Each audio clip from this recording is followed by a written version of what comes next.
पाकिस्तान के लिए 2026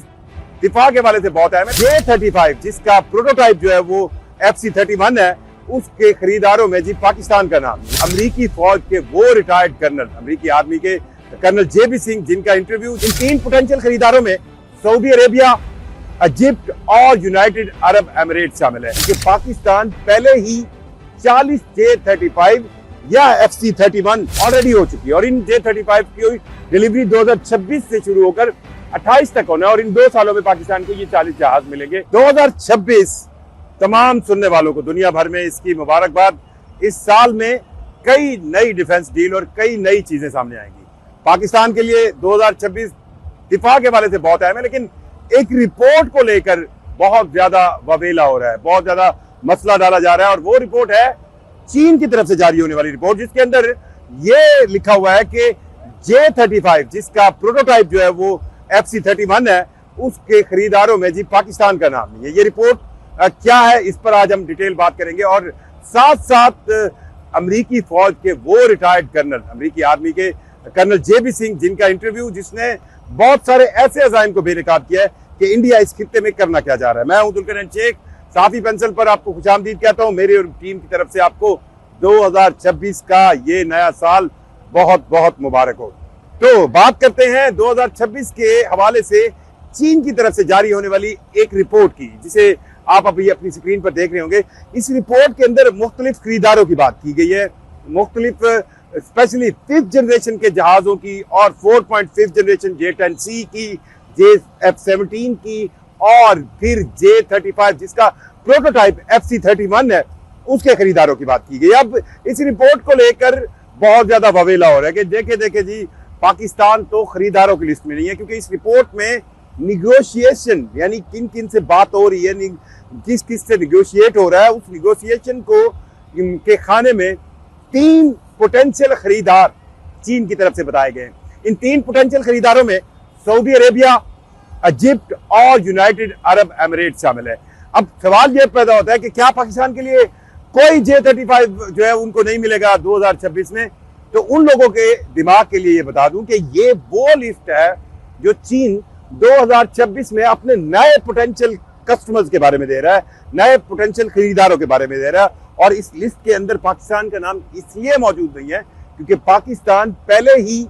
40 J-35 या FC-31 जो कि प्रोटोटाइप है, इसको आप यूं समझ लें कि FC-31 उनका एक प्रोटोटाइप है 5th जनरेशन का और इसके आगे वेरिएंट्स बनने हैं। मतलब J-35 भी इसी का एक वेरिएंट है, आप उनको J-21 देख लें, वो भी इसी का वेरिएंट है। तो 5th जनरेशन के जहाजों में ये एक आप कहें इस प्रोटोटाइप की एक डील होगी और हर मुल्क को उसकी रिक्वायरमेंट के साथ 5th जनरेशन का जहाज दिया जाएगा। सो अगर इस रिपोर्ट की बुनियाद पर हम देखें तो ये इंडियन साइड से थोड़ा सा सुकून आपको, वो ये सुख का सांस ले रहे होंगे कि यार चले J-35 अगर पाकिस्तान को नहीं मिलता तो उनके पास एक प्लस पॉइंट है जी, उनके पास S-400 है। तो ये एक जहन में चीज रखने वाली है कि पाकिस्तान के पास ऑलरेडी 4.5 जनरेशन के या 4.5 प्लस के जहाज मौजूद है, J-10C मौजूद है, J-F-17 ब्लॉक 3 मौजूद है। फिर पाकिस्तान के पास 4th जनरेशन के बहुत अच्छे जहाज मौजूद है जिसमें F-16 शामिल है। सो अब इनको किस तरह S-400 के साथ, अगर उन्हें ये इंडिया को ये लग रहा है कि S-400 के साथ इस सिस्टम को रोका जा सकता है, तो ये एक आप कह सकते हैं कि एक ऐसा ख्याल है जिसको आप जितना चाहे आप कहें ना अपने इत्मीनान के लिए इस्तेमाल कर लें, क्योंकि मई के कॉन्फ्लिक्ट में ऐसी इतलात जरूर है कि S-400 को पाकिस्तान ने कहीं ना कहीं नुकसान पहुंचाया है, जो कि एक काबिल रस्क चीज़ है जिसको दुनिया भी मान रही है। अब बात करते हैं कि क्या पाकिस्तान J-35 के खरीदारों में नहीं है? ये बिल्कुल खामख्याली है। पाकिस्तान की चीन के साथ J-35 40 J-35 लेने की डील ऑलरेडी हो चुकी है और इन J-35 की डिलीवरी 2026 से शुरू होकर 28 तक होना है और इन 2 सालों में पाकिस्तान को ये 40 जहाज मिलेंगे और जो पहली खेप है वो बहुत जल्द पाकिस्तान के पास होगी। अब बात करते हैं US आर्मी के एक रिटायर्ड कर्नल JB सिंह की। उन्होंने एक पाकिस्तानी जर्नलिस्ट को एक इंटरव्यू दिया रिसेंटली और उन्होंने कुछ ऐसी चीजें कही जिसकी बुनियाद तारीख, मौजूदा दौर और फ्यूचर में आने वाले प्लान पर है। उन्होंने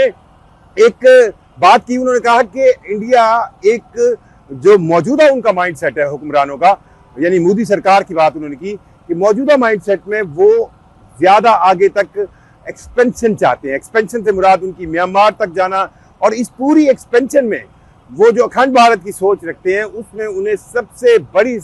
जो अब उनके लिए चीज खटक रही है वो बांग्लादेश है। बांग्लादेश अब ये सभी जानते हैं कि हसीना वाजिद के दौर में एक प्रॉक्सी के तौर पर, इंडिया की प्रॉक्सी के तौर पर काम कर रहा था, तो वो उसको एज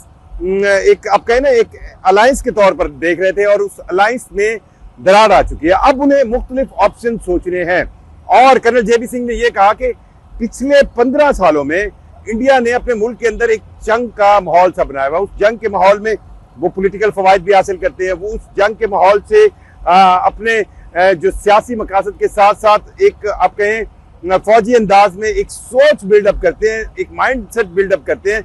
जिसकी बुनियाद पर वो ये कोशिश करते हैं कि या इस खित्ते के अंदर वो जो है वो एक बहुत बड़ी ताकत है, और उस ताकत बनने के बाद वो लेफ्ट राइट जो है वो अपनी एक्सपेंशन कर सकते हैं। और अब आप देख लें कि इवन गलवान के हवाले से जो बॉलीवुड की फिल्में आ रही है उसमें भी अब वो चीजें हैं जिस पर दुनिया हंस रही है। उसकी वजह यह है कि गलवान के अंदर क्या कुछ चीन और भारत के दरमियान हुआ, क्या चीनी फौजियों ने किया, और फिर बाज़ाब्ता तौर पर भारत की तरफ से दिए गए बयानात और वहां से आने वाली इतलात ये है कि गलवान के बहुत सारे हिस्से में और लद्दाख के बहुत सारे हिस्से में चीनी फौजें जो है वो आगे आ चुकी है। लेकिन जो आपको बॉलीवुड का स्टाइल मिलेगा वो यही मिलेगा कि जो है वो इंडियन फोर्सेस ने जो है वो बहुत ही वहां पर उद्यम मचा दिया, और इस बात को लेकर वो जो आप कहें ना एक फिल्म मेकिंग है जिसको हम पंजाबी देसी पंजाबी में कहते हैं, वो फिल्मी है, वो फिल्म बनाने में जो है उनका कोई सानी नहीं है। सो जेबी सिंह के हवाले से एक चीज और खास है, उन्हें ये लगता है जेबी सिंह के बकौल कि इंडिया बहुत जल्द बांग्लादेश पर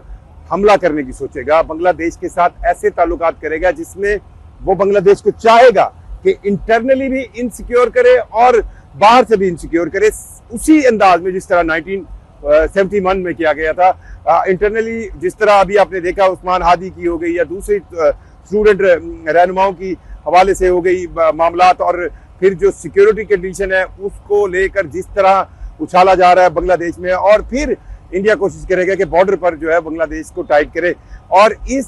फिनोमिना में बांग्लादेश को वो चाहेगा कि वो उसके साथ अंडरडॉग बन के जो है वो अपना वक्त जो है गुजारे, जिस तरह इंडिया ने पहले शेख हसीना वाजिद के वक्त में उसके साथ अपनी एक कॉलोनी के तौर पर उसको इस्तेमाल किया। लेकिन दूसरी तरफ बांग्लादेश की मौजूदा एडमिनिस्ट्रेशन हो या बांग्लादेश के लोग हो, वो शायद इस चीज से अब बाहर आ चुके हैं, और ये अब सवाल पैदा होता है कि बांग्लादेश की मिलिट्री को, स्पेशली बांग्लादेश की एयरफोर्स को कितनी जल्दी वो ताकतवर होती है, स्ट्रांग होती है कि किसी भी इंडियन ऑफेंस के जवाब में वो जवाब दे सके। और सबसे सेंसिटिविटी जो इंडिया को बांग्लादेश पर किसी भी अटैक के हवाले से होगी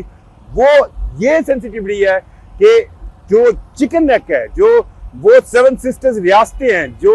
मेन लैंड इंडिया को इन रियासतों से मिलाती हैं, उस चिकन नेक के बांग्लादेश के करीब होने की वजह से बांग्लादेश को स्ट्रैटेजिक एडवांटेज मौजूद है। और बांग्लादेश की एयरफोर्स अगर तगड़ी हो जाती है, और जिस तरह बातें हो रही है कि वो JF-17 ब्लॉक 3 भी लेना चाहते हैं, J-10C चाइना से बात चल रही है, फिर उन्होंने यूरोपियन जहाज लेने की भी बात की है। सो इस पूरे फिनोमिना में जितनी भी जल्दी बांग्लादेश की एयरफोर्स स्ट्रांग होगी तो ये अंदेशा इंडिया का हमला करने वाला उतना ही कम होता जाएगा। एक बार फिर आप सबको मेरी तरफ से 2026 की मुबारकबाद। मुझे जुल्करनैन शेख को इजाजत दीजिए। अल्लाह हाफिज।